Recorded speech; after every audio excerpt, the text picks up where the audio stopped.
Hey everybody. So here we're doing some geometry. It looks like. Does the student get the answer correct here? He's not wrong, but I'd like to see a different definition. So his definition is shape with two long sides and two short sides with four right angles. He understands the part about the four right angles. That's good.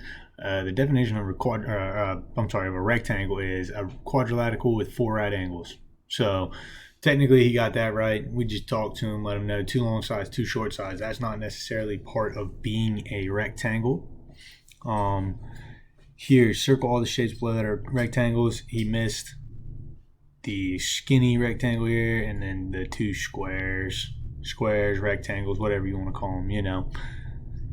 But yeah, so I guess he's a little confused with the word rectangle. He thinks rectangle means it has to have the two long sides here as well as two short sides. When a rectangle is just a quadrilateral with four right angles.